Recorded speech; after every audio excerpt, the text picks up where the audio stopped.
जी, सुबह सुबह आप शिल्पा जी नहीं उठ पाती हैं तो उठिए उठिए, क्योंकि सुबह ही कोई भी चीज अगर रिवीजन करनी हो तो सुबह से अच्छा कोई टाइम है नहीं, दिन में नहीं टाइम मिलेगा। फिर सुबह जब 6 से 8 बजे तक रिवीजन करके आप उठेंगी तो आपको यह लगेगा पूरा का पूरा दिन बचा है और हमने 2 यूनिट पढ़ लिया, ऐसा फील होता है। हम्म। ऐसा फील होगा कि जिस दिन मान लीजिए कभी 5 दिन जुड़ के देखिए तो सुबह सुबह लगेगा कि अभी 8 नहीं बजा और हमने 2-2 यूनिट पढ़ लिया। तो उसके बाद दिन भर आप कुछ भी पढ़िए, चाहे कम ही पढ़िए, दिन में 2 घंटा सो लीजिए, लेकिन कम से कम यह रहेगा कि हमने 2 यूनिट पढ़ा है दिन में, और वह तैयार भी होता है। ये सबसे बड़ी फायदे वाली बात ये होती है। नहीं तो 10 बजे 9 बजे तक अपना काम करिए, फिर 11 से 12 बजने 4 बजने 5 बजने टाइम नहीं लगता है। एक बार सुबह 6 बजे उठ करके 8 बजे तक एक 2 यूनिट खत्म कर लीजिए, फिर देखिए अच्छा रहेगा। तो हम लोग कल जो है विद्यालय खुल गए भैया, पढ़ाने जाना पड़ता है जी, ये तो है। वही 6 बजे, अब 2 बजे तो क्या करेंगे, पेपर है तो फिर इतना मेहनत करना ही पड़ेगा ना। हम खुद जो है 1 बजे 2 बजे सोते, हमारी आंखें नहीं खुलती, लेकिन जबरदस्ती उठना पड़ता है। 6:20 6:30 ऐसे उठते हैं। 6 बजे की क्लास रहती है, लेकिन 10 मिनट 20 मिनट लेट ही उठते हैं, लेकिन उठते हैं तुरंत आ जाते हैं। 2 घंटे होता है, फिर उसके बाद ही कुछ करते हैं। अच्छा ये बताइए, आप लोग कल पढ़े थे हम लोग, जापानी भाषा किस खंड की है बताइएगा। तो अफ्रीका खंड की है कि प्रशांत महासागरीय खंड की है, भूखंड की, या यूरेशिया भूखंड की है, बताइए। तो कल हम लोग पढ़े थे ना, जापानी भाषा किस खंड से है, किस भूखंड से संबंधित है। यूरेशिया, बिल्कुल सही जवाब है यार। कौन कौन सी भाषाएं आती थी, भारोपी है, द्राविड़ है, बुरुसस्की है, काकेशी है, चीनी है, जापानी है, अत्युत्तरी है, फिर उसके बाद बास्क है, और सामी हामी जो है यह अफ्रीका भूखंड में भी आती है, यूरेशिया में भी आती हैं। पापुई परिवार की जो भाषाएं हैं यह किस खंड में आती हैं, किस भूखंड में आती हैं, अफ्रीका भूखंड में या प्रशांत महासागरीय भूखंड में, फटाफट बताइएगा इसका जवाब। पापुई परिवार की भाषाएं जो कल पढ़े तो उसी में से 1-2 क्वेश्चन पूछ लेता हूँ, ताकि जो है एक बार दोहरा लिया जाए। प्रशांत, बिल्कुल सही बात चंद्रिमा जी। सब लोग एकदम सही जवाब दे रहे हैं जी। देखिए यहाँ पर लिखा होगा, बताता हूँ।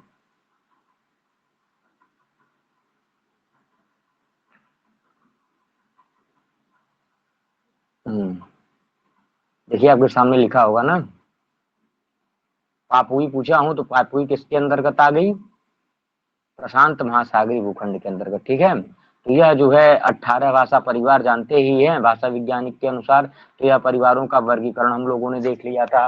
अब यह बताइए, इंडो जार्मनिक आर्य परिवार, भारोपीय परिवार या हित्ती परिवार, यह किसका परिणाम है बताइएगा, यह किसका परिणाम है। यह तो मान लीजिए प्रश्न में ही उत्तर है, लेकिन एक बार कमेंट कर दीजिए। यही सामने ही लिखा है, यह भारोपीय परिवार के विभिन्न नाम है, ठीक है। और हिंदी भाषा जो है सतम में आती है कि केंटुम में आती है, यह बताइए, एक बार कमेंट करिए। हिंदी भाषा सतम में आती है कि केंटुम में आती है। जितने लोग जुड़े हैं सब लोग कमेंट करें, गलत सही कुछ भी करें। हाँ बिल्कुल सतम में आती है, सही जवाब है। और बताइए आप लोग, तोखारी भाषा किसमें आती है, तोखारी सतम या केंटुम बताइएगा। तोखारी केंटुम में आ गई, ठीक, बिल्कुल सही। अब बताइए कि केल्टिक भाषा किसमें आती है, केल्टिक, केल्टिक की बात बताइए, केल्टिक भाषा किस वर्ग में आती है, सतम या केंटुम। बिल्कुल यह भी केंटुम में ही आती है। लिथुआनिन, फारसी, अवेस्ता, सतम, यह सब जो है संस्कृत वगैरह सब सतम वर्ग की है भाषाएं, ठीक है। ए और औ यह क्या है, विवृत है कि अर्ध विवृत, यह बताइए। तो कहीं वही पेज तो नहीं खोला हूँ, यह बताइएगा। ऐ मान लीजिए एक ऐ हो गया, एक औ हो गया, इस ऐ को आप विवृत कहेंगे कि अर्ध विवृत कहेंगे, या अर्ध विपरीत बता दीजिएगा। हाँ अर्ध विपरीत क्यों कहेंगे, विपरीत मतलब खुला हुआ। आप ऐ का उच्चारण करिए, आपका मुंह थोड़ा सा खुलेगा, इसलिए कहते हैं अर्ध विपरीत। आपको बताइए आ में कितना मुंह खुल रहा है, यह विपरीत है कि यह विपरीत है कि अर्ध विपरीत। आ ऐसा शब्द है, यह बताइए विपरीत है कि अर्ध विपरीत।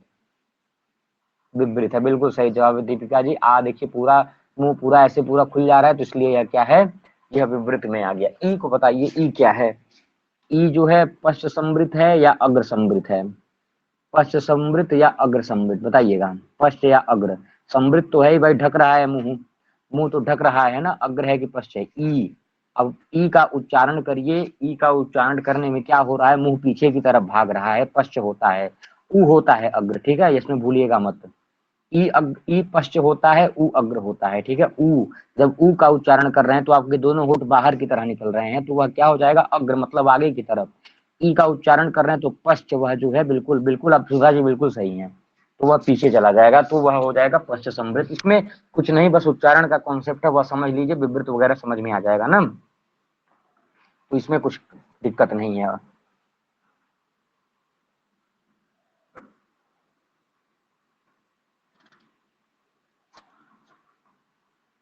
देखिए यहीं पर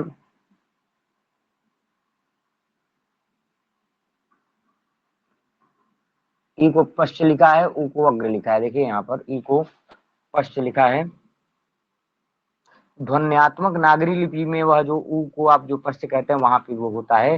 ध्वनियों के भेद में जो है यहाँ पर कुछ थोड़ा सा और मतलब है, तो इसलिए यद्यपि उ को पश्च में भी माना गया है और ई को अग्र में माना गया है, लेकिन वह जो है थोड़ा सा अलग है, वह ध्वनि परिवर्तन के कारण की बात है, ठीक है।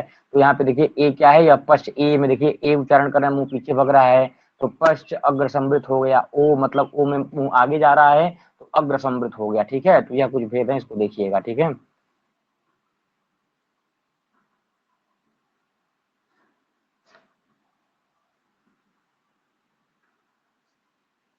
अब जो है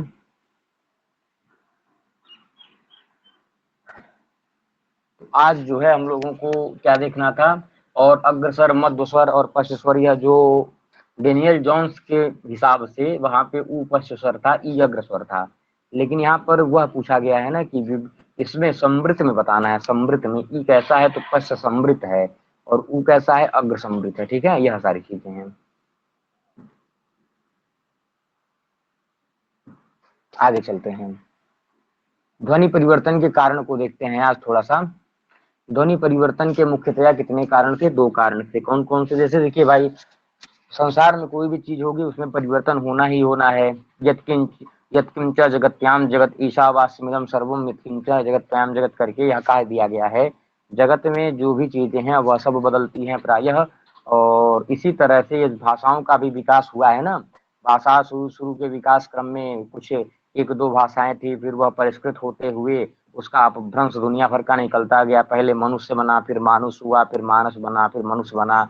इस तरह से पतंजलि में भी, महाभाष्यकार पतंजलि जी भी कहते हैं क्या, एक एक शब्द से बहवोपभ्रंशा, कहते हैं ना प्रथम प्रथम आहनिक में, एक एक शब्द के, जैसे यथा गावो गोणी गोपुतलिका इत्यादि, गाव गा शब्द से गाय के लिए इतने इतने शब्द प्रयुक्त हो जाते हैं।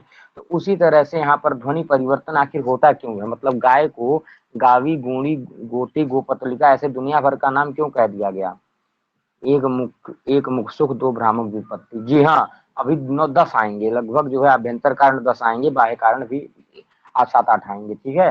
तो इस तरह से ध्वनि परिवर्तन में भी इस तरह से पढ़ा कि इसमें क्या था कि हम क्या बोलना चाहते हैं आपसे, आप क्या सुनना चाहते हैं, इनमें दोनों का प्रभाव पड़ता है। और इसके तमाम कारण हो सकते हैं। तमाम कारण में एक आभ्यंतर का, पहले तो देखिए मुख्य कारण दो बता दिया गया कि एक आभ्यंतर कारण, एक बाह्य कारण, इस तरह से दो मुख्य कारण हो गए। और प्रायः परिवर्तन होता ही है भाई, सभी को देख लेंगे। हाँ वही 8 बता दें, वही 8 या 10 बोला हूँ ना, एकदम इससे एक करेक्ट याद नहीं है, अभी आगे आएगा ही। तो ध्वनि परिवर्तन के कारण कितने हो जाएंगे, आभ्यंतर कारण या दो कारण, या मुख्य रूप से ध्वनि परिवर्तन के दो कारण हैं। कौन कौन से, मुख्य पूछा जाए तो आभ्यंतर और बाह्य, यही दो है। लेकिन इस आभ्यंतर के भी कुछ भेद हैं, बाह्य के भी कुछ भेद हैं, चलिए इसको देखते हैं। तो यह देखिए, गिन लीजिए यहाँ पे 1 2 3 4 5 6 7 8 9 10, या 10 हो गया, और 1 2 3 4 5 6, हाँ, और ये 6, मतलब कुल मिला के इसमें 10 लिखा है आभ्यंतर कारण, और 7 8 मान ली चलिए कितना हो जाएगा, यह बाह्य कारण हो जाएगा, ठीक है। तो इस तरह से ध्वनि परिवर्तन का कारण दिया गया है। तो भाई प्रयत्न लाघव या मुख सुख ऐसा क्या होता है, देखिएगा ध्वनि परिवर्तन के आभ्यंतर कारण में यह जो पहला लिखा है आपकी स्क्रीन पर, प्रयत्न लाघव या मुख सुख, यह बहुत ही इंपॉर्टेंट है। इंपॉर्टेंट की दृष्टि से इसी वजह से, मतलब इसका प्रभाव यह जितने भी कारण हैं सब में जाएगा। थोड़ा थोड़ा लघुकरण की प्रवृत्ति में भी प्रयत्न लाघव रहेगा, और अनुकरण की अपूर्वता में भी प्रयत्न लाघव। जिस तरह से सबसे प्रमुख कारण अगर पूछे आभ्यंतर प्रयत्न में, आभ्यंतर कारणों में, तो क्या हो जाएगा, प्रयत्न लाघव या मुख सुख। फर्स्ट पेपर में भी कम्युनिकेशन में आता है ये, जी बिल्कुल। तो यहाँ पे देखिए प्रयत्न लाघव या मुख सुख में क्या होता है, जैसे सभी को पता होगा कि कोई भी व्यक्ति ज्यादा मेहनत नहीं करना चाहता है बोलने में। पहले कोई कुछ बहुत बड़ा सेंटेंस रहे तो सब लोग चाहते हैं कि 2 ही मिनट में बोलकर खत्म कर लिया जाए। तो प्रयत्न लाघव क्या कहते हैं? लाघव कहते हैं लघुता को, प्रयत्न कहते हैं मेहनत को। हम अपना परिश्रम कम करना चाहते हैं। नमस्ते आनंद जी। तो प्रयत्न लाघव अर्थात जो है हम क्या करना चाहते हैं, उच्चारण के लिए प्राय सभी का यह क्या है, सभी की यह आदत है भाई, वैयाकरण का विशेष रूप से अर्धमात्रा लाघवे न पुत्रो सवम मनन्ते वैयाकरणा। ठीक है। तो प्रयत्न लाघव या मुख सुख कैसे, मुख की सुखता के लिए ज्यादा कठिन शब्द रहता है तो हम उसको अपने हिसाब से शॉर्ट बना लेते हैं। हंसी मजाक में भी किसी का नाम रख देते हैं, राम राम शब्द, रामचंद्र शब्द नाम किसी का रहता है, रामू बुला देते हैं। तो यह सब ध्वनि परिवर्तन के ही कारण है। तो प्रयत्न लाघव मतलब हमको कम मेहनत करना पड़े, और मुख सुख हमको बोलने में आसानी हो, उच्चारण करने में हमको अच्छा लगे, बबुआ इत्यादि जो शब्द है, इस तरह से इसको प्रयत्न लाघव के अंतर्गत आते हैं। जैसे सत्य शब्द है, जब तक हम सत्य बोलने जाएंगे तब तक हम सच बोल के निकल जाएंगे। कर्म शब्द बोलेंगे तब तक काम कह देंगे। चक्र शब्द बोलना है चक्कर कह देंगे। ब्राह्मण शब्द बोलना है बाभन कह देंगे। प्रचार कहना है प्रचार कह देंगे। स्टेशन को टेशन या स्टेशन कह देंगे। हॉस्पिटल को अस्पताल कह देंगे। तो सब क्या है, प्रयत्न लाघव या मुखसुख के लिए बोला जा रहा है कि सत्य सत्य बोलने में थोड़ा मेहनत लग रही थी, यद्यपि मेहनत नहीं है लेकिन उसको आंतरिक दृष्टि सूक्ष्म दृष्टि से देखेंगे तो मेहनत नजर आएगा। तो सत्य को सच बोल दिए, 2 अक्षर में, उसमें 3 एक का संयोगता का आ रहा था, इसमें सीधे आपको सत्य की जगह सच बोल देना है, काम खत्म हो गया। तो प्रयत्न लाघव से भी ध्वनियों का परिवर्तन होता है। बिल्कुल हो गया, सत्य एक ध्वनि परिवर्तन होकर सच के रूप में आ गई। इसी तरह से लघुकरण की प्रवृत्ति होती है। और यह जो प्रयत्न लाघव या मुख सुख है ना, यह पूरा व्याकरण में चलता है। कैसे? व्याकरण में आपने पढ़ा होगा अयुड़ पूरा 14 सूत्र पढ़े हैं। उस 14 सूत्रों को क्या कह दिया गया है? अल। बताइए, इस अल कहने से किसका बोध हो जाता है? उस 14 प्रत्यय 14 माहेश्वर सूत्रों का। तो यहाँ पे दिख रहे प्रयत्न लाघव के लिए किया गया है कि अगर पाणिनि जी अगर यह प्रत्याहार नहीं बनाते तो पता चलता कोई हमको हल लिखना है, हल न्याभ्यो दीर्घा सुतिस्य प्रिक्तम हल, तो पहले हम हयव्रत से लेकर के लिखते हैं हयव्रत लण यमंगंडम छः दस, इससे लेकर के सुतिस्य प्रिक्तम हल, इतना लंबा हो जाता। तो यह जो प्रयत्न लाघव होता है, जो मतलब एक मेहनत कम करना पड़े, यह व्याकरण में भी फॉलो होता है। जैसे अर्धमात्रा लाघवे न पुत्रो समम मन्यन्ते वैयाकरण, यह तो बहुत चलता है ये व्याकरण में। आधी मात्रा भी कम हो जाए तो व्याकरण लोग पुत्रोत्सव की खुशी मनाते हैं। तो व्याकरणों के लिए तो प्रयत्न लाघव और यह लघुकरण की प्रवृत्ति बहुत ही मुख्य रूप से पाई जाती है। तो इसी तरह से लघुकरण की प्रवृत्ति को देखेंगे। लघुकरण की प्रवृत्ति भी व्याकरण में है। कैसे है? हर चीज को लघु बना देना। किसी का बहुत लंबा नाम है, उसको 2 अक्षर का नाम रख देना। कोई बहुत, किसी का नाम है देवदत्त, उसको केवल दत्त बुला देना। किसी का नाम है सत्यभामा, उसको भामा कह देना। जैसे सूत्र भी लघुकरण, लघुकरण, हाँ, सूत्र भी लघुकरण के ही उदाहरण है। बिल्कुल एकदम सही करें दीपिका जी कि वृत्ति तो लिखी गई है सूत्र को ही स्पष्ट करने के लिए ना। छोटा सा सूत्र जो है अर्थ दे देता है। उच्चैः उदात्तः, मतलब ऊपर की तरफ स्वर है तो उदात्तः, वह उदात्त हो गया। इतना छोटी सी, ज्ञान दत्त को दत्त कह दिए। हाँ सही बात है, उच्चैः उदात्तः। अब इसका पूरा देखेंगे, क्या करेंगे?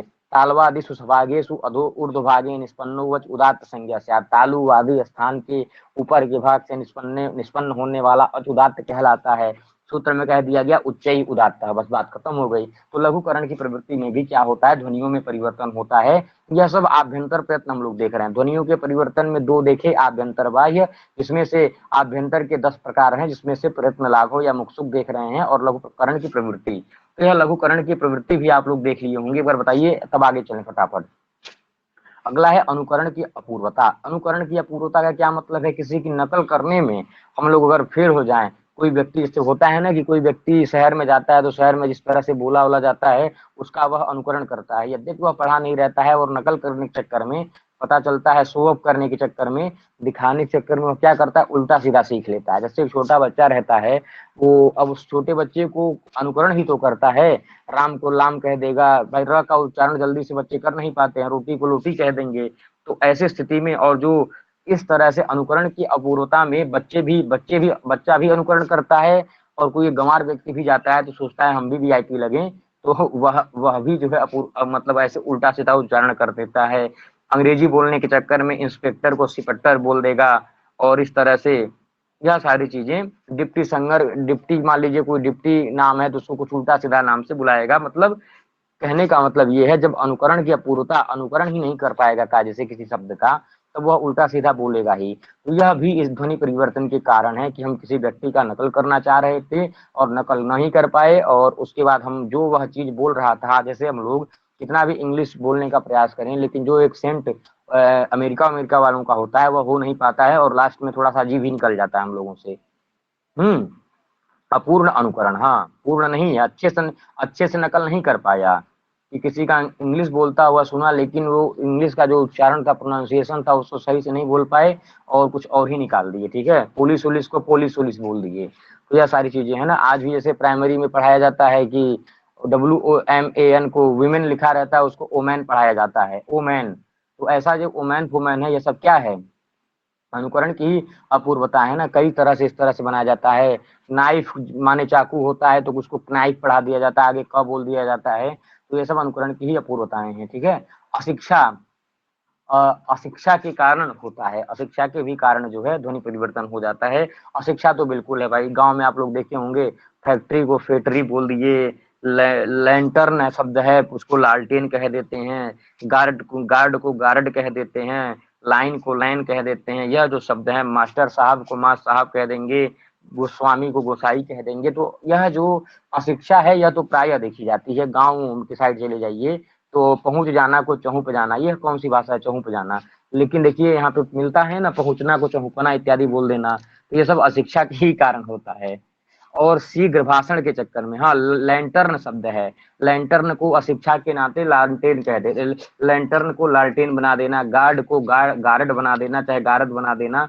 ऐसी स्थिति में भी क्या हो जाता है, अशिक्षा में। और यह अशिक्षा ना अन्य शब्दों में भी होती है, जैसे हम लोगों को हाँ बुझना इत्यादि तमाम शब्द हैं। अशिक्षा जो है ऐसे होता है कि अनुकरण भी करते हैं, तो तमाम जो है दूसरे दूसरे जैसे अरबी भाषा को हिंदी में लाएंगे, उसको अशिक्षा के कारण उल्टा सीधा बना देंगे। रपट लिखाना, हाँ, रपट उपट, कार्ड को कारड, ऐसे तमाम शब्द हैं जिसको आप लोग तो जानते होंगे, लौकिक उदाहरण तमाम आप लोग रोज ही व्यवहारगत देखते होंगे। तमाम ऐसे शब्द हैं जिसको उल्टा सीधा बोल दिया जाता है। तो यह सब अशिक्षा के कारण होता है। शीघ्र भाषण भी कभी कभी ध्वनि परिवर्तन का कारण बन जाता है। शीघ्र भाषण भी क्या हो जाता है, गाय को गैया, सही है। भावावेश भाई क्या है, शीघ्र भाषण। फी को फीस, हाँ, वॉइस कट जा रही है क्या, वॉइस कट रही है क्या, सबको बताइएगा एक बार तो। शीघ्र भाषण के चक्कर में, शीघ्र भाषण भी ध्वनि परिवर्तन का बहुत ही अहम कारण है। शीघ्र भाषण क्या होता है, जल्दी जल्दी बोलने में भी जल्दी जल्दी लोगों की प्रवृत्ति होती है बोलने की, इस वजह से ध्वनि का परिवर्तन हो जाता है। जैसे भ्रातृ जाया एक शब्द है, उसको भौजी बोल दिए, भ्रातृ मतलब भाई, जाया मतलब पत्नी। तो भ्रातृ की भ्रातु जाया, भ्रातृ जाया शब्द बनता है। तो भ्रातृ जाया मूल शब्द है, उसको जल्दी बोलने के चक्कर में भौजी कह दिए, भाभी कह दिए, उन्होंने को उनने कह दिए, किसने को किन्ने कह दिए, अब ही को अभी कह दिए, तब ही को तभी कह दिए, किस ही को किसी कह दिए। तो ऐसे जो शब्द हैं मतलब शीघ्र भाषण के चक्कर में, जैसे दादा शब्द है, जैसे मान लीजिए कोई व्यक्ति है पद्मादत्त नाम का, उसको उसके पद्मादत्त दादा कोई व्यक्ति है, उसका नाम है पूरा पद्मादत्त, उसका नाम है, तो उसको पद्दा इत्यादि बोल दिए। ऐसे जो शब्द होते हैं जल्दी जल्दी बोलने के चक्कर में, नहीं, बहुत लोग होते हैं शॉर्टकट का नाम रखते हैं। जैसे बहुत आजकल या तो फैशन में चलता है कि मान लीजिए बड़ा नाम है, उसको छोटा कर दिया जाए, डू नॉट को डोंट कर दिया, अभिषेक किसी का नाम है, उसको अभी कह दिया जाए। होता है ना कि अभिषेक को अभी कर देना, और भ्रातृजाया को भौजी कर देना। तो यह जो शैलेंद्र को शैलू, देखिए शैलेंद्र जी को पता है बिल्कुल, तो शैलेंद्र को शैलू कर देना, सलमान को सल्लू कह देना। तो यह सब क्या शीघ्र भाषण ही है ना। और भावावेश, भावावेश में भी यह सारी चीजें होती हैं। अनुजा को अन्नू कह देना, हाँ बिल्कुल। ज्योत्सना को ज्योति कह देना, मनोज को मनु कह देना, लल्लन को लल्लू कह देना। यह सारी चीजें हैं। शीघ्र भाषण का दुर्गुण मुझ में भी है। चरे ध्वनि परिवर्तन आप कर रही हैं, दुर्गुण मत कहिए इसको, आप तो आभ्यंतर तरीके से ध्वनि का परिवर्तन कर रही हैं। चलिए, तो यह जो है शीघ्र भाषण हो गया। भावावेश, भावावेश में भी क्या हो करके, भावावेश में भी ध्वनियों का परिवर्तन होता है। कैसे, हाँ, भावावेश कैसे समझ सकते हैं कि कहीं कहीं बहुत प्यार में आकर के नाम जो है ऐसे ध्वनि का परिवर्तन करते हैं। जैसे देखिए, किसी का राम शब्द है, उसको प्यार से चाहे गुस्से से, भाव दोनों तरह का हो सकता है, गुस्से का भी भाव हो सकता है और प्यार का भी भाव हो सकता है। हमारे भोजपुरी में लोग रे टे के चक्कर में ज्यादा विकृतियां उत्पन्न कर देते हैं। हाँ बिल्कुल, हाँ। बेटे, बेटवा, बिटिया, यह सब क्या है? भावावेशी तो है। राम को रामू कह देना गुस्से में, कृष्ण को प्यार से कान्हा कह देना, कन्हैया कह देना, लालचंद को बहुत प्यार से या गुस्से में लल्लू कह देना, पुरुषोत्तम को गुस्से में परसू कह देना। माँ शब्द है, माँ को मम्मी, पिता को पापा, लालित शब्द को लाडला बना देना, बच्चा को जो है बाचा कह देना, बचवा कह देना, बाबू को बबुआ कह देना, यह सारे जो शब्द हैं यह भावावेश के ही उदाहरण हैं। लल्लू लाल, जी हाँ। जैसे हमें प्यार में चिली कहते हैं घर वाले, ज्ञाने इसको ज्ञान कह देना, बिल्कुल सही बात है। यह सब जो है किसके उदाहरण हैं? यह सब जो है भावावेश के उदाहरण हो जाएंगे। महामना अवार्ड को जो है हम भारत रत्न कह देना, क्या संजीव जी? तो यह सब भावावेश के ही उदाहरण हो जाएंगे। शीघ्र भाषण, भावावेश, तो यह सब देखिए ध्वनि परिवर्तन के ही आभ्यंतर कारण है। यह जो एक काव्य आत्मकता, देखिए एक आ गया ना, यह काव्य आत्मकता। कभी कभी काव्य बनाने के चक्कर में भी ध्वनि परिवर्तन होता है। यह लोग आप लोग जानते होंगे, तभी आप लोग बहुत जो है दोहा वोहा बचपन में पढ़े होंगे कबीर का और सबका। तो मुख्य शब्द है कबीर। कबीर को जो है काव्य बनाने के चक्कर में हमने कबीरा कह दिया। वीर को वीरा कह दिया। सूर शब्द था उसको सूरा कह दिया, नदी को नदिया। उसके बाद यह जो शब्द था द्वार को द्वार, स्थिर को थिर, नहीं को नाही। मतलब काव्य बनाने के चक्कर में अवधी भाषा में काव्य से, मान लीजिए कभी भी हम लोगों को काव्य की रचना करनी होती है तो उसमें क्या होता है, छंद भाई सही बैठना चाहिए। कबीर कहने से छंद नहीं बैठ रहा था इसलिए कबीरा कह दिया गया, तो उसमें भावात्मकता आ गई ना। अब जैसे एक है ना कारिका की महाभाष्य में कि अपिमासम मसो कुरिया छंदो भंगम न कार्य। भाई मांस को मस कर देंगे, मांस शब्द माने उड़द होता है, उसको मस तो कर देंगे लेकिन छंद का भंग नहीं करेंगे। तो यह जो कबीरा इत्यादि है, कबीरा खड़ा बाजार में, अंतिम में कबीरा वगैरह लगा दिए तुकबंदी के लिए, कबीरा खड़ा बाजार में सबकी मांगे खेरिया जो शब्द है, तो मुख्य शब्द कबीर है, कबीरा थोड़ी है। टाप प्रत्यय नहीं लगता है लेकिन यहाँ पे लगा दिया जाता है, आ लगा दिया जाता है। क्यों? काव्य में आत्मकता, मतलब काव्य बनाने के लिए। कभी कभी बलाघात में भी क्या हो जाता है, ध्वनि का अभ्यंतर, यह सब अभ्यंतर परिवर्तन आप पढ़ रहे हैं। आ सकता है कि रसने सुभाषा विज्ञान दृष्टिया आभ्यंतर कारणे सुना परिगणितम, काव्यात्मकता और बलाघाट डाल सकता है, और लिपि दोष डाल सकता है, और सादृश्य डाल सकता है। तो इसमें आपको जानना है, यह दो है दो नहीं है। तो इसमें जो है यह तो मान लीजिए समझ जाएंगे आप लोग, इसमें कोई दिक्कत नहीं है। आपको बस यह ध्यान रखना है आभ्यंतर क्या है, बाह्य क्या है, ठीक है। पेपर में बिल्कुल आ सकता है ना कि अधस्थनेषु भाषा विज्ञान दृष्टिया ध्वनि परिवर्तनेषु बाह्य कारणम चिनुत, बाह्य कारण को चुन लीजिए। लिपि दो, सादृश्य दो शब्द रहे, और एक भ्रामक व्युत्पत्ति और एक प्रयत्न लाघव रहे, तो आप समझ जाएंगे ना कि यह भ्रामक और प्रयत्न लाघव आभ्यंतर के हैं, और बचे यही दो बाह्य हैं, तो यही दो सही हो जाएंगे। तो यह सारी चीजें ध्यान रखनी है। तो बलाघात, बलाघात में भी क्या हो जाता है, बलाघात से तात्पर्य उस चीज का है कि जब शब्द पर हम जोर देकर बोलते हैं।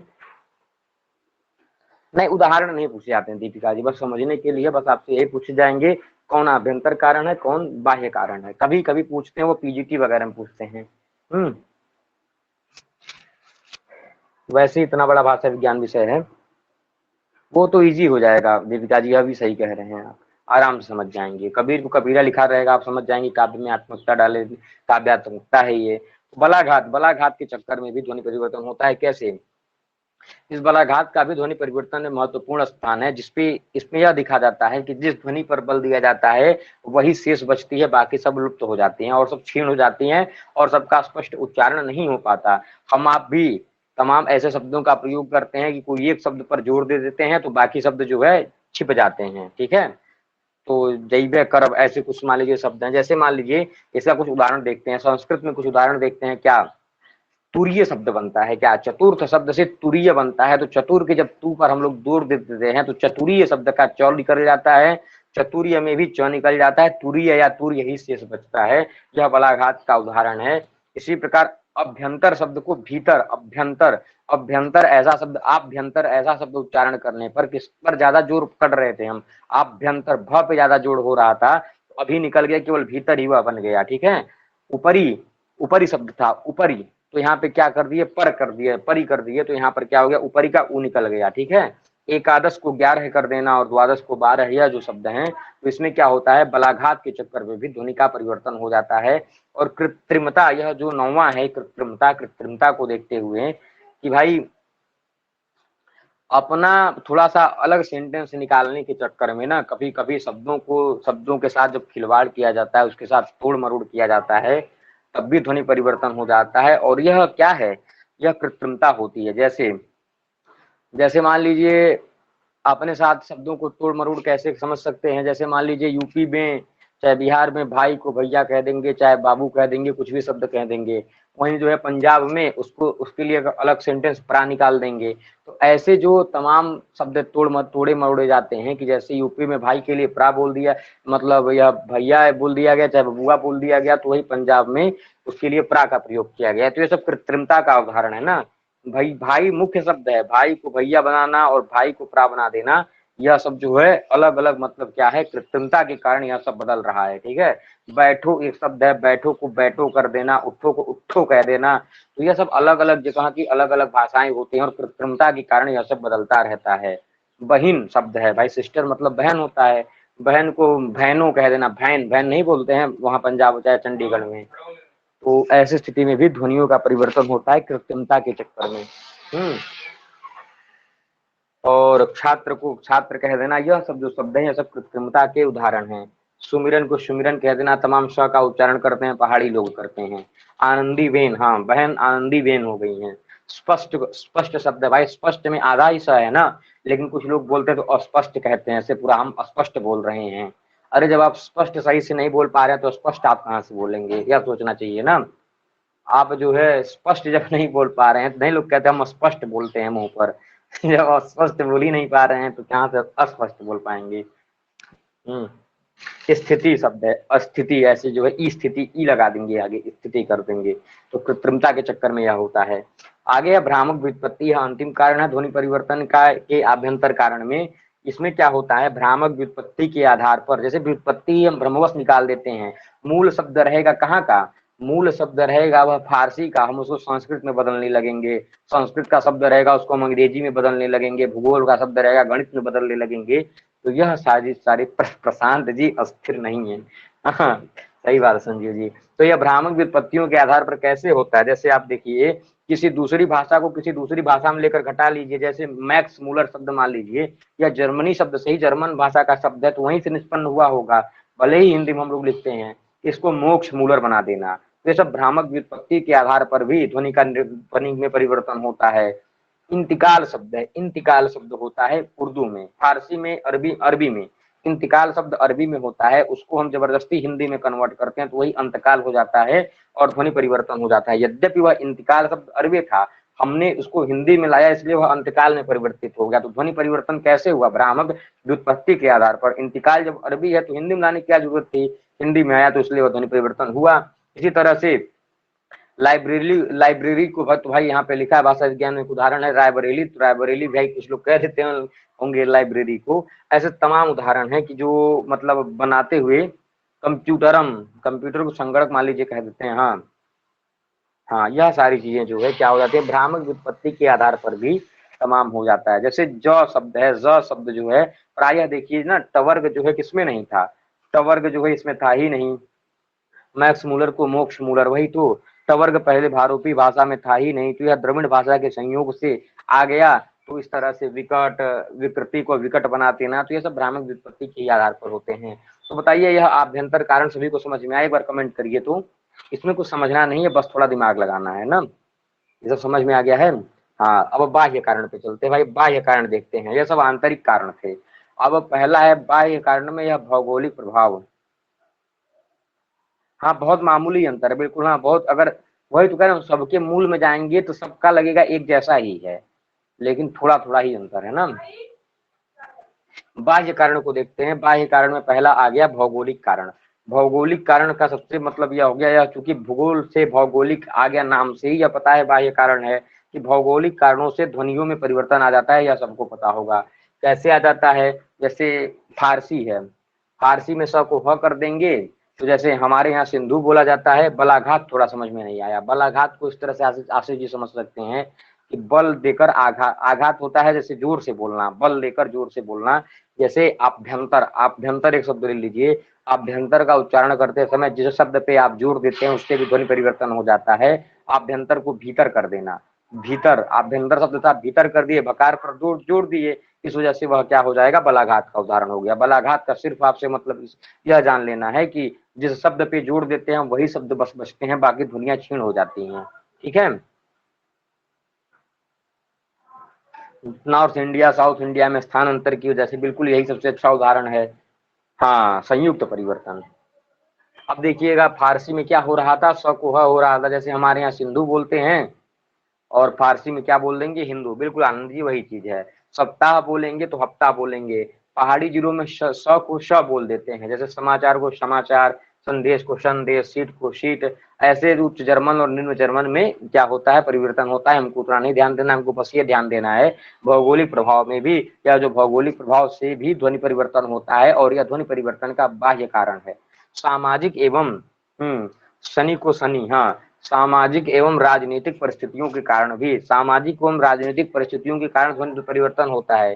जैसे हम घर में कुछ और बोलते हैं, समाज में जाते हैं तो कुछ और बोलते हैं, राजनीतिक लैंग्वेज कुछ और होती है, उन्नति अवनति की लैंग्वेज कुछ और होती है। तो यह सारी चीजें, नेपाल में भी अपने यहाँ से भाषा बहुत अंतर हो जाता है, जबकि शब्द वही होते हैं। हाँ बिल्कुल, शब्द देखिए वही, इसीलिए ना परिवार अलग अलग बनाया गया, शब्द की साम्यता देखकर, स्थान की साम्यता देख करके यह परिवार का निर्माण किया गया था, अर्थ तत्व को देख इत्यादि करके। तो सामाजिक एवं राजनीतिक परिस्थितियों के कारण भी ध्वनि परिवर्तन होता है। समाज में जाएंगे भाई, बाह्य कारण है। राजनीतिक कैरियर में भी ध्वनि का अलग अलग ध्वनि का उपयोग किया जाता है। जैसे मतलब ध्वनि से मतलब ये है, जैसे भाषण सुनिए तो उस भाषण में, या जो हम लोग रेगुलर की भाषा यूज करते हैं वह वाली हिंदी उसमें नहीं रहती है। काल प्रभाव या सामाजिक विकास से, समय के प्रभाव से भी ध्वनियों का परिवर्तन हुआ है। तो समय क्या है, भौगोलिक बाह्य कारण ही तो है। तो काल प्रभाव मतलब पहले, आज के 10 साल पहले कुछ और भाषा, 20 साल पहले, लेकिन धीरे धीरे जब सब कुछ परिष्कृत होता जा रहा है आगे के जमाने में, तो लैंग्वेज भी उसी तरह से बदलती हुई नजर आती है। और स्वाभाविक विकास, जैसे स्वाभाविक विकास को इस तरह से कह सकते हैं कि, स्वाभाविक विकास को जैसे आप इस तरह से देख सकते हैं, जैसे मान लीजिए कि हम अपने आप में परिवर्तन करना शुरू कर दें, तो यह भी एक बाह्य कारण हो जाता है। जैसे हम 10 जगह घूमने गए और 10 जगह की भाषा सीखे, और हमको लगा कि हमारे सामने वाला व्यक्ति हिंदी हमसे अच्छा बोलता है, तो हम उसका लगे सीखने। ऐसे 10 जगह जा करके 10 जगह की भाषा सीखना, यह सारी चीजें 18 परिवार का नाम याद करना पड़ेगा। बस देखे रहिए, याद भले ही ना करिए, याद रखिए बस। हाँ, तो यह सारी चीजें हैं। जैसे दृश्य धातु से देखना है, तो ऐसी स्थिति में क्या कर दिए, दृश्य से देखना, अस से होना, खाद से खाना, पा से पीना, इससे वर्तते को बाटी इत्यादि जो कर देना है। मतलब मूल शब्द वर्तते है, उसको अलग अलग भाषाओं में अलग अलग बोलते हैं। हम्म जातीय मनोवृत्ति, जातियों मतलब जातीय क्या, जाते हो जाती है, जो लोगों की यह मनोवृत्ति होती है। मतलब यह कहां से प्रश्न आप पूछ रहे हैं जातीय मनोवृत्ति का, एक बार बताइए तो। लिपि दोष को देखते हैं। लिपि दोष को आप लोग समझते होंगे, लिपियों के दोष के कारण भी, लिखने का जो दोष होता है ना, उसके कारण भी क्या होता है, क्या इसका परिवर्तन होता है, बाह्य कारण होता है। कैसे, जैसे हम लोगों ने अंग्रेजी में, हिंदी में लिखा राम शब्द, इंग्लिश में उसको क्या लिखेंगे, RAMA लिखेंगे, तो क्या बन जाएगा, रामा। यह सबको पता होगा। आर्य शब्द है हिंदी में, उसको ही क्या कर दिया गया, आर्या कह दिया गया। मिश्र शब्द है, उसको मिश्रा कह दिया गया हिंदी में। और इस तरह से उर्दू में भी प्रचार को प्रचार कह दिया गया। उर्दू के प्रभाव के कारण भी आर्य समाज को आर्या समाज कर दिए। तो इस तरह से जब लिपियों का प्रभाव पड़ता है ना, जैसे हम लोगों को हिंदी में जब लिखना होगा तो ऐसे राम ही लिखेंगे, लेकिन अंग्रेजी में जब लिखेंगे तो रामा ऐसे लिखाएगा। ठीक है। इस तरह से जब लास्ट में वेदा लिखते हैं ना, कि आर्किटिक होम इन वेदाज, तो वेद शब्द होना चाहिए, तो वेद को वेदा लिखते हैं। तो ये सब क्या है, लिपियों का दोषी होता है ना। कौन सा परिवार किस खंड में आता है, ये ध्यान रखिए। 18 परिवार, अपने आप याद हो जाएगा। बस वही चीज, हाँ, बस 2-3 बार रिवीजन करते रहिए, अपने आप हो जाएगा। और एक क्या बचा, अन्य भाषाओं के प्रभाव से भी क्या हो जाता है, ध्वनियों का परिवर्तन हो जाता है। अन्य भाषाओं के प्रभाव को इस तरह से देखिए, शिव को शिवा, बिल्कुल आनंद लीजिए, सही बात है। तो अन्य भाषाओं का प्रभाव, जैसे क्या था, कहा जाता है कि भारूपी परिवार में टवर्ग नहीं था, लेकिन इसने द्रविड़ भाषा का सहारा ले लिया। द्रविड़ भाषा के संपर्क में जैसे ही आया, तो द्रविड़ भाषा के ही प्रभाव से, द्रविड़ परिवार की भाषाओं के संपर्क से क्या हो गया, संस्कृत में टवर्ग आ गया। कैसे, संस्कृत में प्रकृत शब्द था, उससे प्रकट बन गया। संस्कृत शब्द था, उससे संकट बन गया। विवृत शब्द था, विकट बन गया। तो यह सारी चीजें क्या है, अंग्रेजी में जो क्या है, ज होता है ना, जे का मतलब ज होता है, उसको जो है संस्कृत भी आजकल करने लगा। यद्यपि ज या फारसी है, लेकिन इसको क्या करते हैं आजकल यहाँ पे उपयोग होता है। और सादृश्य के आधार पर, या जो सबसे अंतिम में सादृश्य लिखा है, सादृश्य के आधार पर भी यह ध्वनि परिवर्तन का बाह्य कारण में से एक है। यह आभ्यंतर और बाह्य दोनों याद रखिएगा। ठीक है, परीक्षा पहले इस PDF को एक बार पढ़ लेंगे तो कोई दिक्कत नहीं होगी ना। सादृश्य के आधार पर भी समानता के आधार पर क्या होता है, ध्वनियों में परिवर्तन हो जाता है। जैसे हमको प्रयोग करना है त्रयोदश, त्रयोदश की तरह द्वादश है, द्वादश की तरह एकादश है, ऐसे हम लोग प्रयोग करके आ इत्यादि लगा लेते हैं। तो यह दंडिना शब्द है, तृतीया के वचन में दंडी, दंडिनो, दंडिना, दंडिनम, दंडिनो, दंडिना, दंडिना तृतीया के एक वचन में बचा। उसी तरह से हरिणा, उसी तरह से करुणा, उसी तरह से वारिणा।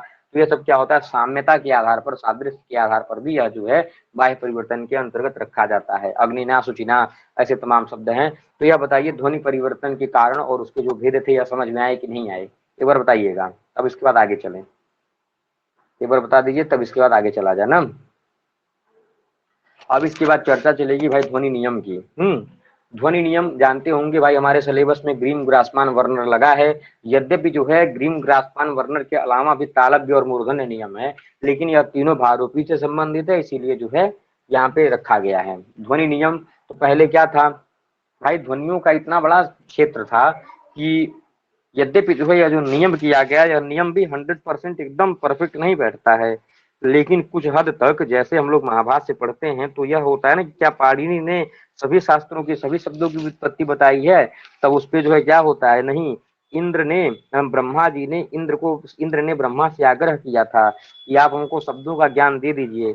पता नहीं क्या लाख वर्ष पर्यंत तक ब्रह्मा जो है, मतलब दिव्य वर्ष पर्यंत तक यह जो है आदेश, मतलब शब्दों का वाचन करते रहे, केवल वाचन करते रहे, शब्द गिनाते रहे, सहस्त्र वर्ष पर्यंतम, ऐसे करके कुछ लिखा है। लेकिन न ब्रह्मा बता पाए सारे शब्द, न जो है इंद्र सुन पाए सारे शब्द। तो ऐसी स्थिति में जब शब्दों का इतना बड़ा खजाना है, ध्वनियों का इतना बड़ा खजाना है, तो यह अष्टाध्यायी में जब वह समाहित नहीं हो पाया, तो यह जो ध्वनि नियम है यह क्या करते, थोड़ा सा नियमित कर देते हैं। भाई ऐसे ऐसे ऐसे ऐसे परिवर्तन हुआ है, यहाँ पे मतलब कवर्ग था, उसके स्थान पे क का तीसरा अक्षर हुआ, तीसरे के पांचवें अक्षर हुआ।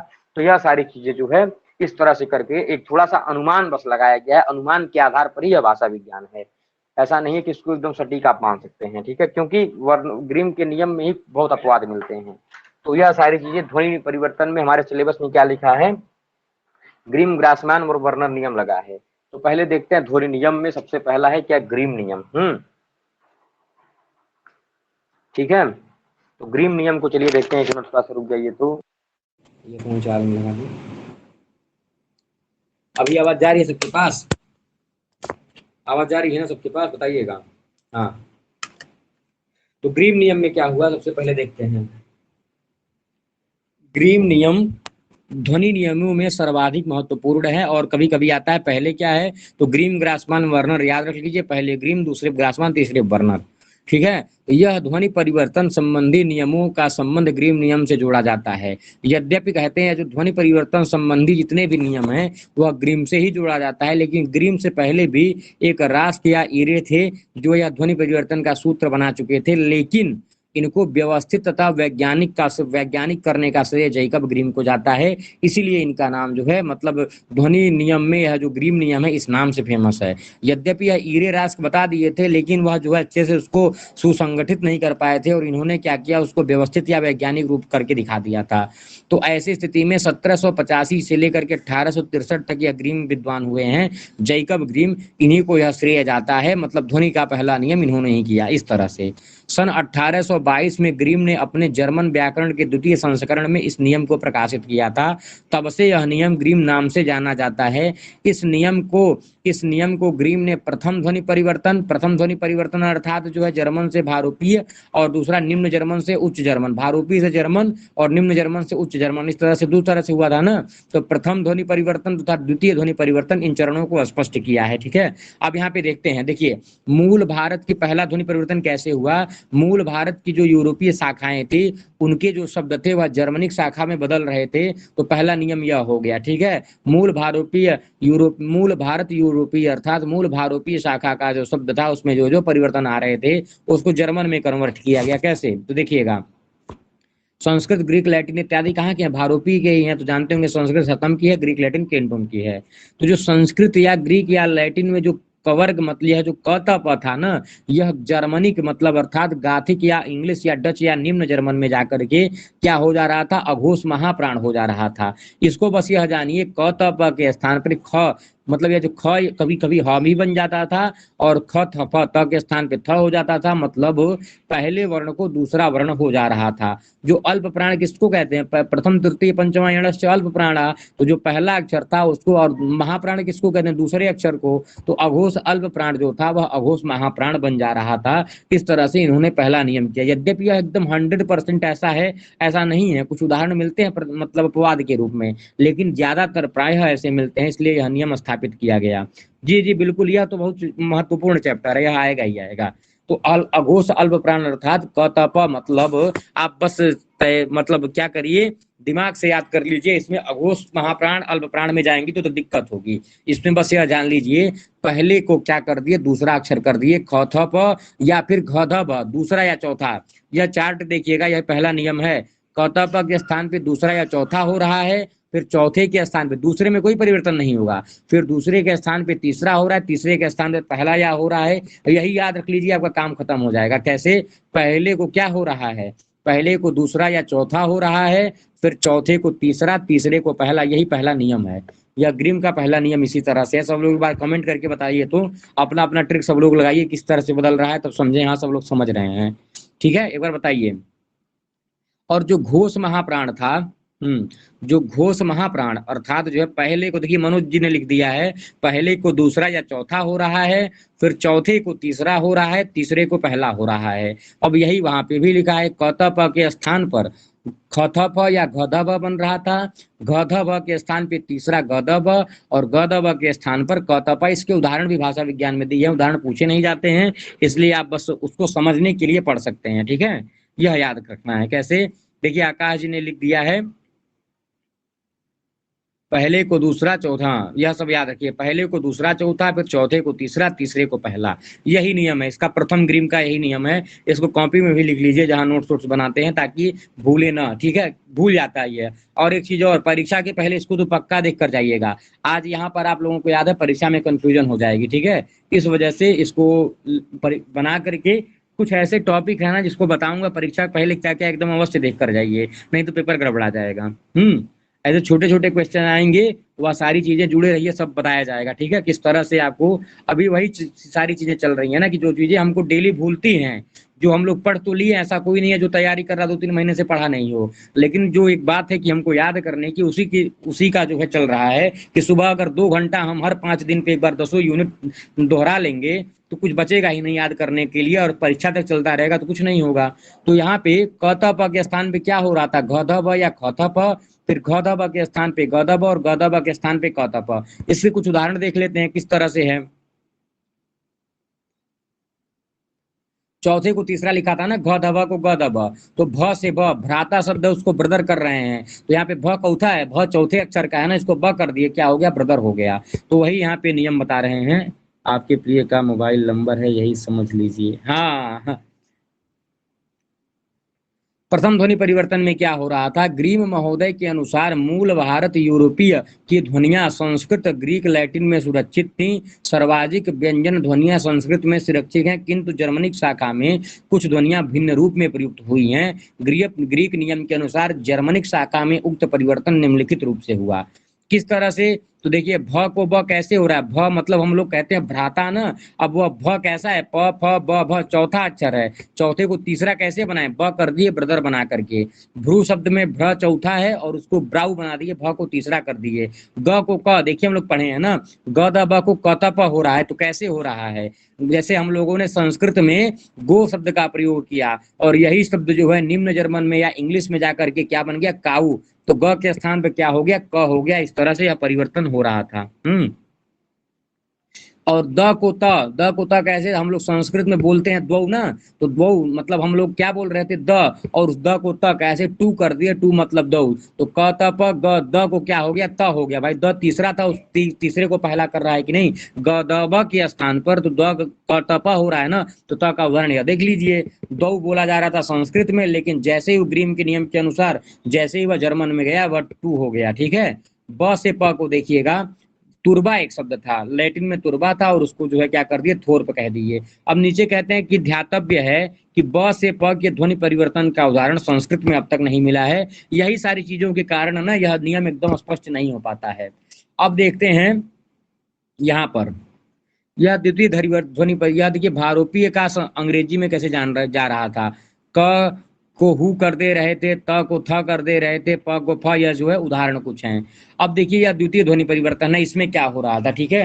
पहले तो हमने देखा संस्कृत को जर्मनिक में कैसे बदला गया, पहले को बना दिया गया क त प को ख थ प या ह थ प हो रहा था, तो यह तो प्रथम ध्वनि परिवर्तन है।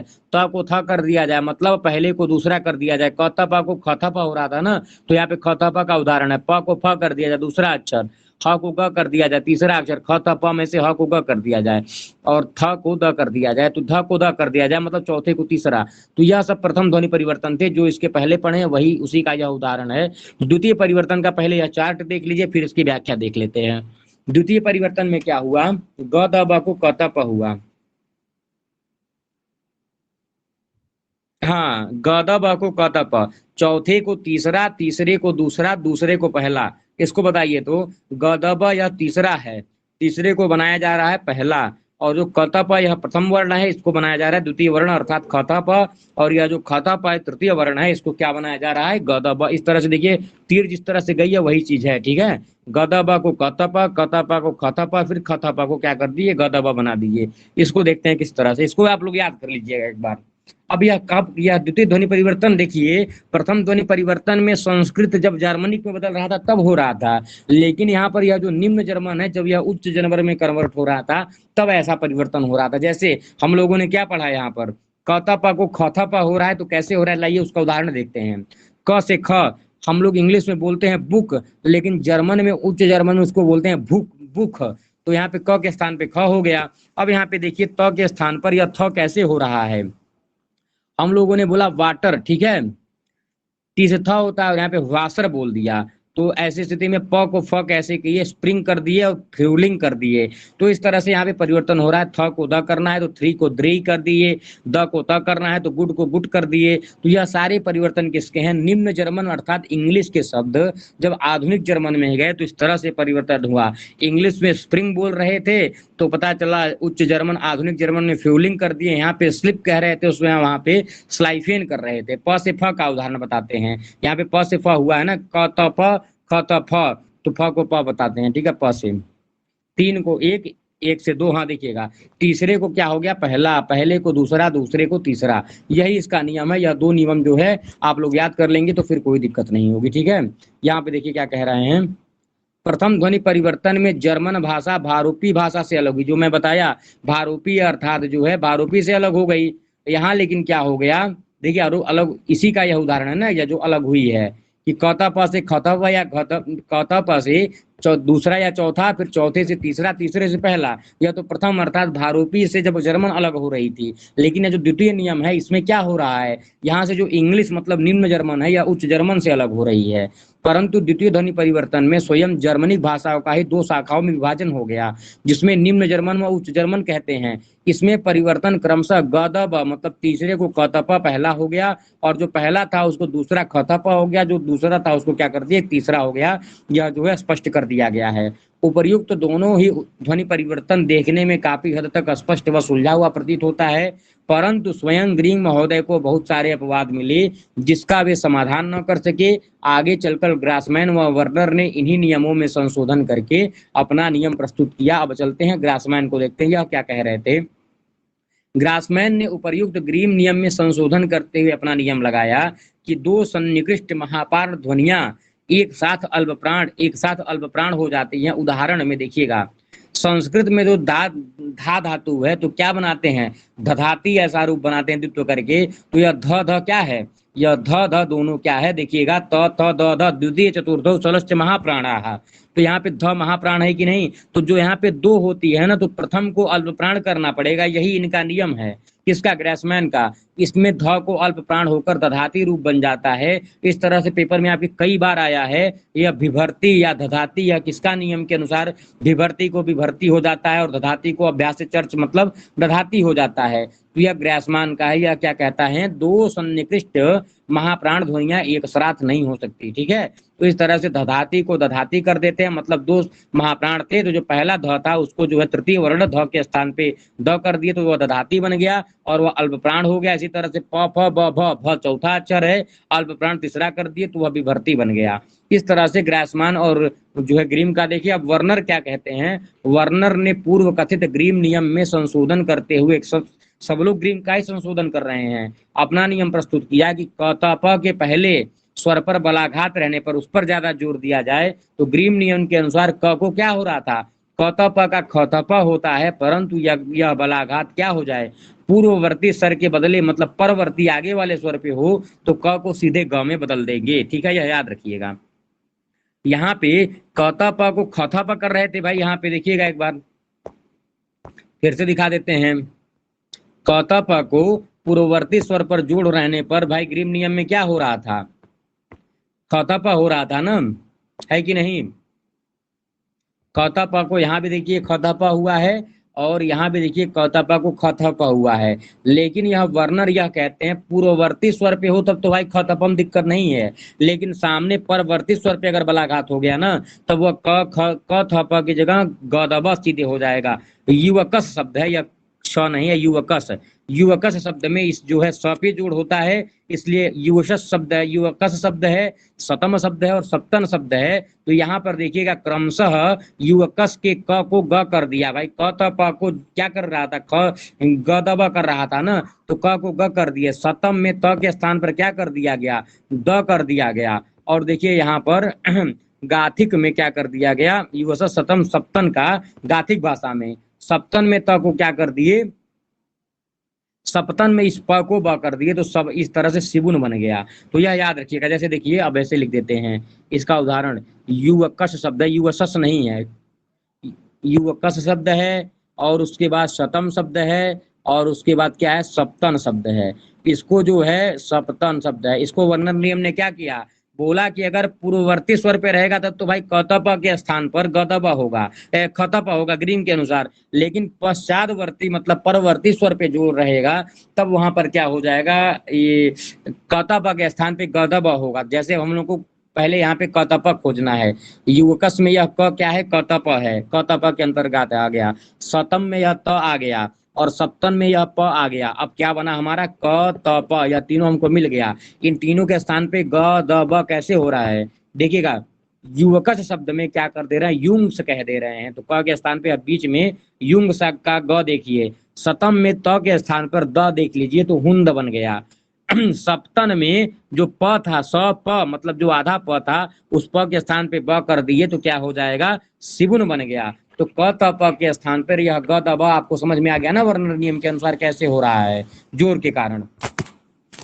पूर्व में बलाघात तो 1-2, लेकिन पश्चात में बलाघात तो जो है 1-3, यह जो है वर्नर नियम है। तो इस तरह से ध्वनि नियम जो है हम लोगों का खत्म हुआ और एक पीडीएफ जो है हम लोगों का समाप्त हुआ आज। तो अब कहिए तो आगे भी चलें या तो फिर यहीं करें, फिर यहाँ इसको तैयार करके आइए कल अच्छे से आप लोग। इस बार जो सत्कम होगा यहाँ के लगभग 10 क्वेश्चन डालेंगे। कोई भले ही यह कहे कि भाषा विज्ञान के ज्यादा प्रश्न थे, लेकिन हम लोग को तैयारी करनी है, ठीक है। इस टॉपिक से लगभग 10 प्रश्न डालेंगे, बहुत इंपॉर्टेंट टॉपिक है भाषा विज्ञान। और जिसको भी जुड़ना होगा जुड़ सकते हैं, और यह परीक्षा तक जो है चलेगा यह सीरीज। डेली सुबह 2 घंटे का रिवीजन होता है, 11 बजे पेट की क्लास होती है जिसमें कोई विशिष्ट विषय पढ़ाया जाता है अच्छे से, और 4 बजे यह फ्री क्लास है। फ्री क्लास में भी संडे को एक टेस्ट होता है और कभी कभी बीच में भी करवा लेते हैं। और रात को 8:30 बजे डेली टेस्ट होता है पेट वाली क्लास में, 9:30 बजे होता है। और जिसको भी जुड़ना होगा वह लोग संपर्क कर सकते हैं, ठीक है। 4 बजे अशोक जी आज कहाँ थे आप समझ में नहीं आया। आज लगता है कहीं गए हुए थे आप। हाँ तभी तो, नहीं तो आप रहते हैं, हमेशा उपस्थित रहते हैं, समय पे रहते हैं। आज कहीं बाहर थे तभी वो नहीं हो पाया। आज के टेस्ट का विषय जो कल नहीं अपलोड हो पाया था, कल चले गए थे गोरखपुर, और कल वाला और आज वाला दोनों जो है बताते हैं। यह पीडीएफ भेज दीजिए गुरुजी। जी आनंद जी भेजता हूँ, मुझे दिन में समय नहीं मिलता है। शैलेंद्र मौर्य जी सुबह 6 से 8 वाला जो रिवीजन करते हैं, जो भी रिवीजन कर लेंगे उनके लिए बहुत अच्छा सिद्ध हो जाएगा। 2-2 घंटे 5 दिन में रिवीजन करवाया जा रहा है। मैराथन में भी 5 दिन में करवाया गया था, और यहाँ पर जो याद करने वाली चीजें हैं, अब हर 5 दिन पे आप 10 यूनिट अपनी तैयारी करेंगे तो कुछ बचेगा ही नहीं, सिर्फ थोड़ा थोड़ा आप पे प्रेशर रह जाएगा।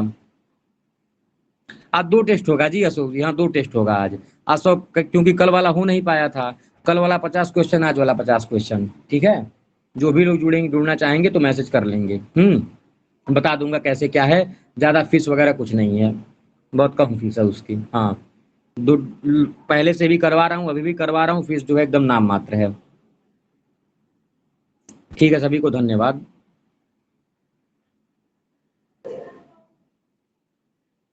सभी को धन्यवाद जी। शैलेंद्र मौर्य जी, थोड़ा सा ऐसा करिए कि दोनों दोनों लोगों का थोड़ा सा कर लीजिए, जैसे रिकॉर्डिंग जिसकी देख सकते हैं देख लीजिए। हाँ, धन्यवाद। सभी को बताइएगा जैसा होगा जी।